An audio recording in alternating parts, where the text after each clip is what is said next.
Bonjour et bienvenue. Alors aujourd'hui, nous allons essayer de voir ensemble les pipes en Angular. Les pipes sont des systèmes de gabarit, c'est-à-dire grâce aux pipes, nous allons faire des manipulations beaucoup plus souples dans nos templates HTML, c'est-à-dire dans les templates Angular. Donc, sans plus tarder, je vais aborder ce terme aujourd'hui en fonction des types de valeurs. Donc, je vais commencer par les pipes de type date. Alors, par exemple, si je viens dans mon TypeScript, je vais créer une variable date. Je vais appeler par exemple date création. Et je vais prendre un objet de type date. Et puis je crée maintenant l'objet date. Par exemple, je vais supposer que la date c'est 1994. Je donne le mois d'octobre par exemple. 9 ça veut dire octobre dans ce cadre-là. Puis ça commence par 10. Et le jour je donne 26 par exemple. Maintenant, qu'est-ce qui se passe? Si je viens maintenant dans le template HTML, j'affiche cette date ici.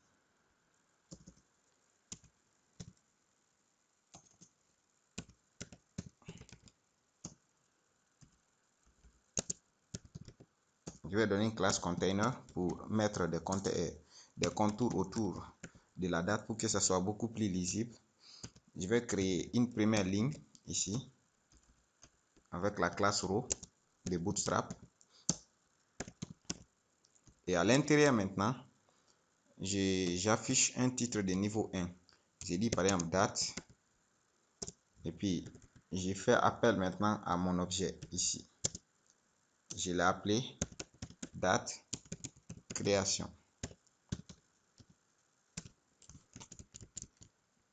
Et quand je reviens dans le template HTML, et comme vous pouvez le constater ici, la date est là, mais vraiment sur le plan humain, c'est-à-dire les utilisateurs ne pourront pas bien comprendre cette date. On a juste la date affichée sur ce format qui n'est pas optimisé pour les templates.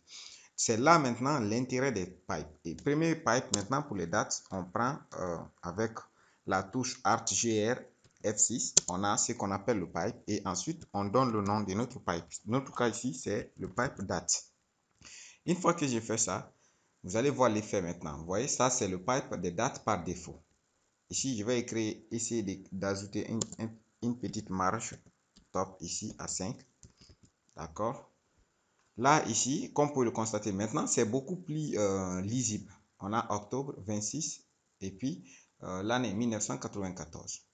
Maintenant, la première manipulation qu'on peut faire avec ce type de pipe date, qu'est-ce qu'on peut faire? On met des points et on peut imposer notre format. Imaginez par exemple, je veux commencer l'affichage par le jour, format français. Il me suffit de mettre des fois ici et je mets le séparateur. Dans mon cas ici, par exemple, c'est le tiret 6 que je vais appuyer ici. Et par exemple, après, je vais mettre le mois et ensuite, je mets l'année en 4 chiffres d'abord. Vous voyez, quand je fais ça, vous verrez automatiquement la mise à jour est tenue en compte. Ça, c'est vraiment l'avantage des pipes. Maintenant, imaginez que je vais prendre l'année maintenant en deux digits. Il me suffit simplement avec les pipes de venir donner par exemple des Y. Et là, il va prendre l'année en deux chiffres. Comme j'avais pu le constater. Donc, ça c'est le premier type de pipe qu'on peut utiliser avec Angular. Et on peut faire plein de choses, croyez-moi, avec les pipes. Donc, après les dates, au niveau des pipes, je vais revenir maintenant avec les champs de caractères. Maintenant, qu'est-ce que je vais faire premièrement ici? Je vais créer une date ici. Pardon, une variable titre. Au lieu de mettre notre contenu ici, le titre de la page en dur ici, je viens maintenant dans le TypeScript. Je crée maintenant la variable que je viens de nommer ici, titre, qui est de type string. Et puis j'affecte la valeur que j'ai copiée. Voilà, ça c'est le titre. Quand je viens dans le template, rien n'a changé pour le moment. On a fait ça juste pour pouvoir appliquer des styles de temps. Voilà, maintenant comme vous pouvez le voir ici, maintenant avec les types pipe de type chaîne de caractères, je peux mettre ça en majuscule, tout en majuscule. Pour cela, il n'y a pas plus simple. Je reviens ici. Là, je clique sur pipe et je mets uppercase. Grâce à ce mot-clé uppercase, je passe mon texte en majuscule. Comme vous pouvez le constater maintenant, le texte est complètement en majuscule. Par contre, si je viens dans le fichier TS ici, le texte est il y a seulement le L qui est en majuscule, c'est-à-dire la première lettre de ma phrase qui est seulement en majuscule.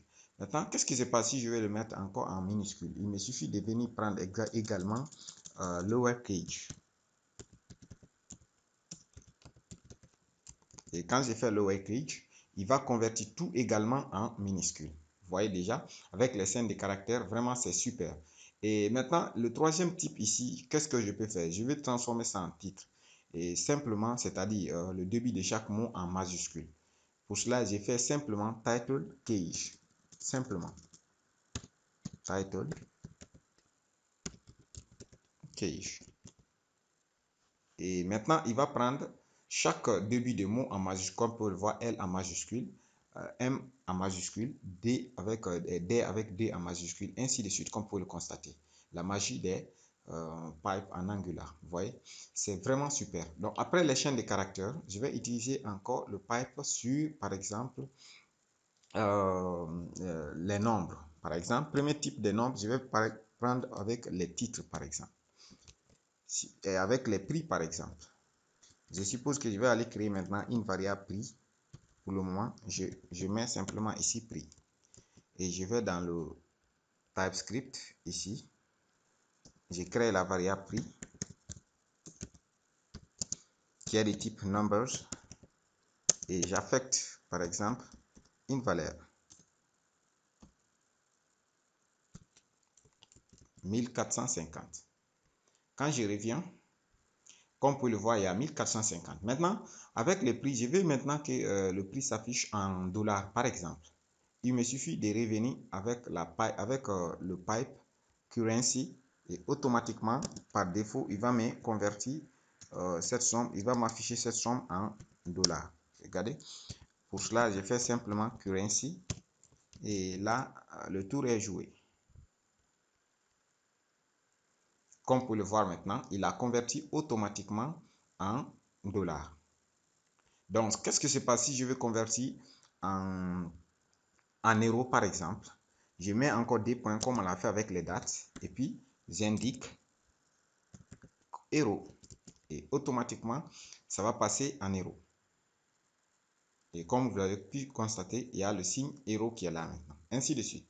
Ça, c'est les pipes au niveau des nombres et plus précisément au niveau des prix. Lorsqu'on veut faire des conversions, c'est-à-dire on veut afficher des prix en nos pipes. Donc ici, après les pipes sur les prix, nous allons voir maintenant les pipes sur les nombres. Donc pour cela, je vais créer une variable d'abord dans le HTML que j'appellerai également nombre.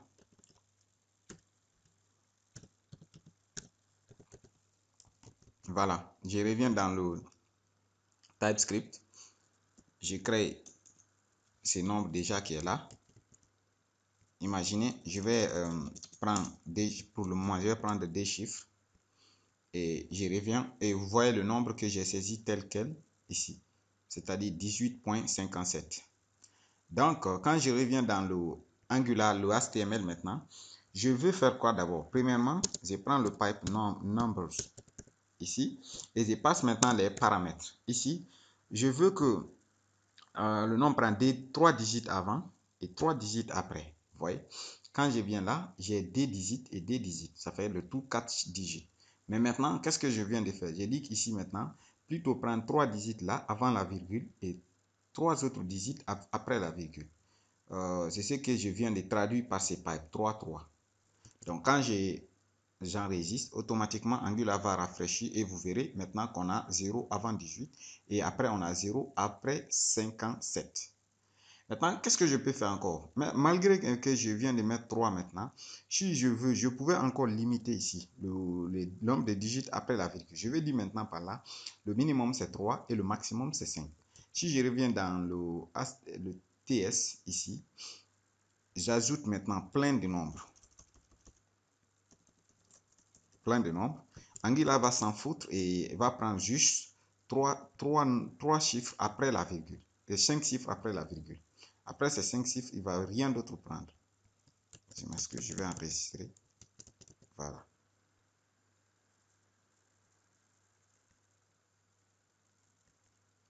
Je crois qu'il y a un problème de rafraîchissement.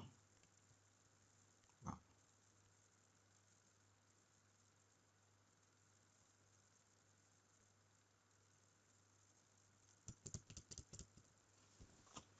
Il y a un problème de rafraîchissement. Bon, je ne sais pas s'il faut arrêter. Ça va prendre la vidéo. Je vais couper la vidéo pour attendre le rafraîchissement juste. Donc, comme vous le constatez, après le rafraîchissement maintenant, on a 5 chiffres. Par contre, si je reviens ici, j'ai plein d'autres chiffres là. Donc, c'est ce que j'avais à présenter sur les nombres. Maintenant, après les nombres, je vais revenir maintenant sur les tableaux. Maintenant, pour les tableaux, j'ai déjà créé un tableau des cours ici. Et j'ai créé un fichier .ts. J'ai mis un tableau de JSON qui contient une liste des cours ici. Donc, qu'est-ce que je vais faire d'abord? Je reviens juste en bas ici. Je mets un BR. Et là, je fais une liste ordonnée. Et dans la liste ordonnée, je fais un LI. Je vais appeler d'abord la directive ngFor. Et je vais faire déclarer une variable C. Et je vais itérer dans mon tableau de cours ici. Comme pour le constater, là, j'ai maintenant le cours et j'ai affecté un tableau any pour dire n'importe quel type. Et puis, j'ai appelé maintenant mon module ici, qui était là. Donc, ce qui veut dire que le cours contient maintenant la liste de ces cours. Donc, qu'est-ce que je vais faire ici? Je vais juste afficher les titres. Quand je viens ici, j'ai title, date, ainsi de suite. Mais ce qui m'intéresse dans ces cas présents, juste c'est les titres, title. Donc, je reviens là, je fais C,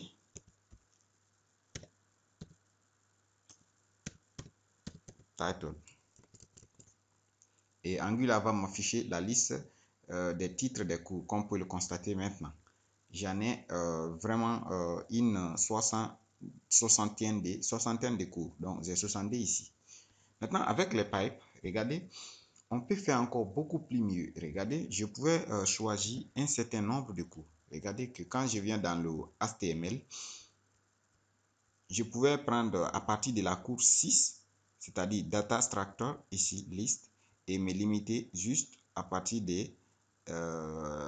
c'est-à-dire 6 à 10, j'ai 4. Donc, je prends 6, 10, c'est-à-dire 6, 11. Ce qui veut dire que je vais prendre juste à partir de data structure list et je me limite à data structure collection module. Maintenant, pour faire ça, je peux faire très simple avec les pipe. Donc, je prends slice. Slice nous permet de décomposer une liste. Donc, la décomposition se passe comment? Puisque je vais prendre à partir de 6 et me limiter à partir de 10, donc je prends 11. C'est-à-dire, il va exclure 11 et se limite à 10. Maintenant, quand je viens, automatiquement, vous verrez maintenant ma liste 1 jusqu'à, voilà, data structure et il se limite par complexité analysis. Vous voyez? Donc, ça, c'est pour les tableaux.